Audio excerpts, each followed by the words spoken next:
Avat Hashem, le Chok Israël ce matin, la Gemara de Sota, page 22a. Ve'amar Rabbi Yochanan, lamadnu yirat chet mi betula. On a appris, dit Rabbi Yochanan, qu'il a appris la crainte du ciel d'une fille, une jeune fille. C'est quoi l'histoire? Il dit ici, Rabbi Yochanan Shama, la'i betula de nafla al appa vekamra. Il a vu cette jeune fille qui faisait une prière à Hachem. Elle disait comme ça, Ribono shel olam, maître du monde, barata gan eden ou barata gehenam. Vous avez créé le Gan Eden et vous avez créé l'enfer. Barata tzadikim ou barata reshaim. Vous avez créé le tzadikim et vous avez créé le reshaim. Yiratzom elefanecha shelo ikashlu bi bnei adam.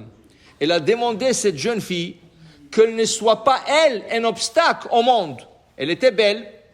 Alors, elle ne voulait pas que quand les gens la regardent, ils commencent à penser sur elle, ils commencent à avoir des marchavot, de mauvaises pensées et tout ça. Elle dit, vous avez créé ce Gan Eden, vous avez créé l'enfer, vous avez créé des tzadikim.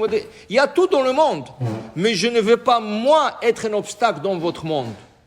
Alors, elle dit, comme d'Irat Shamaim, elle avait cette jeune fille, une belle jeune fille. Au contraire, les femmes, qu'est-ce qu'elles veulent? Elles veulent tirer l'attention. Pourquoi tu crois que des fois, ils mettent un certain parfum? Waouh, tu peux le sentir des kilomètres.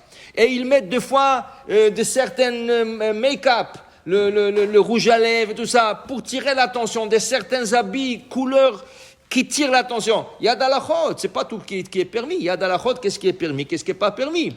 Mais cette jeune fille, autant que jeune fille, au contraire, elle a intérêt de se marier, elle veut attirer des garçons pour que quelqu'un la voie. Et elle a prié à Hachem, au contraire. Je ne veux pas être un obstacle. Pourquoi? Quand tu fais un péché, on a expliqué ça la semaine dernière. Quand tu fais un péché et quand tu fais tes teshuvah, Akadosh Baruch Hu t'accepte. Si la teshuvah est sincère, il t'accepte et ton péché est expié. Mais quand tu fais un péché, tu fais pécher les autres, c'est plus grave. Parce que quand tu vas faire teshuvah, Akadosh Baruch Hu ne va pas te pardonner encore. Il faut que le dernier que tu as fait pécher revienne de teshuvah. Avant ça, tu ne vas pas expier. Le Chachamim, il donne l'exemple de Ménaché, le roi Ménaché. Le roi Ménaché était idolâtre. Et il a poussé le peuple d'Israël de pratiquer l'idolâtrie. À la fin, lui, il a fait teshuvah. Et la Gemara discute, yesh lo chelek began Eden ou en lo chelek began Eden. Il avait un grand miracle. Le roi de Ashur, à côté de Babylone, le roi d'Ashur est venu attaquer Israël. Il l'a attrapé, il l'a emmené là-bas chez lui. Il lui a mis dans une marmite avec de l'eau chaude, bouillante. Il lui a mis dedans pour qu'il meure comme ça en le cuisant dans une marmite. Comme un cannibale. Maintenant, lui, il commençait à prier à tous les dieux qui croyaient. Dieu ça, Dieu ça, Dieu... À la fin, il a dit, qu'est-ce qui me reste à Akadosh Baruch Hu? Alors, il a commencé à prier à Akadosh Baruch Hu, sauve-moi et tout ça. Le malachim, ils étaient tellement contre lui, ils s'étaient fâchés contre lui, ils ont bloqué le ciel pour que sa prière ne monte pas au ciel.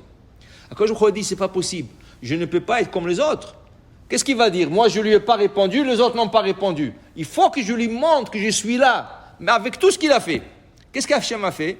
Khatar lo khatira mitahat kisei hakavod. Sous le trône céleste, où les anges n'ont pas accès, il lui a fait comme un tunnel, il a accepté sa prière, tout de suite, il lui a envoyé un vent très très fort, il a amené la marmite, et lui, dans la marmite, jusqu'à chez lui, dans la chambre à coucher.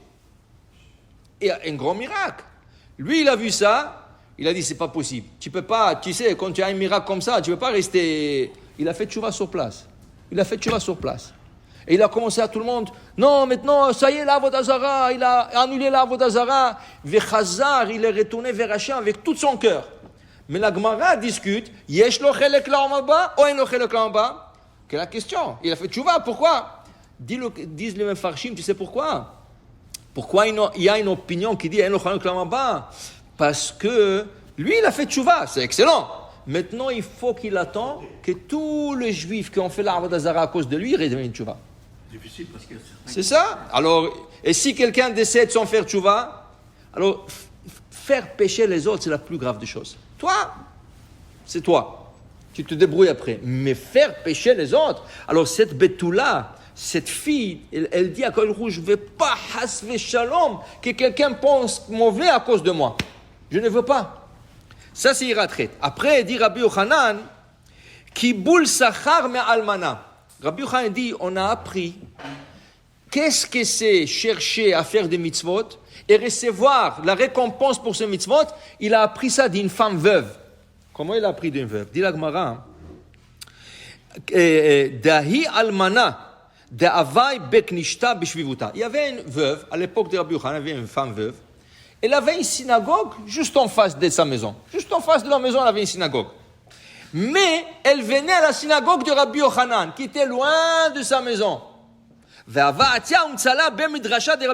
Amar la, biti, lo bet hakneset yeshivotech, ma fille.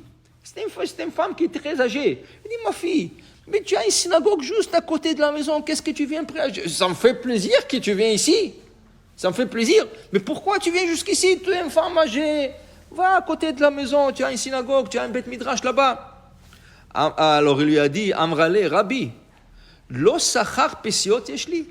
Mais est-ce que vous n'avez pas enseigné que chaque pas que tu fais vers la synagogue, c'est des mitzvahs? Alors qu'est-ce que je vais aller? Je vais faire 50 pas. Je vais arriver à la synagogue juste à côté de moi, quand je peux faire 150 pas, et ça va être 150 mitzvot. Alors il dit, regarde, comment il a calculé ça pour avoir plus de mérite. Tu comprends? Qu'est-ce qu'on cherche aujourd'hui? On cherche aujourd'hui tout ce qui est plus facile. Tout ce qui est plus rapide. Elle a cherché au contraire. Okay? Alors des fois, tu habites à côté de ça.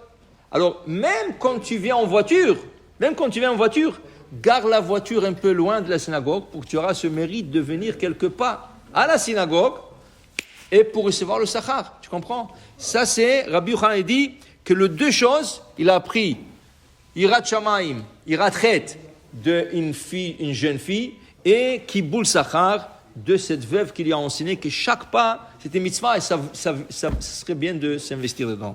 Amen, amen.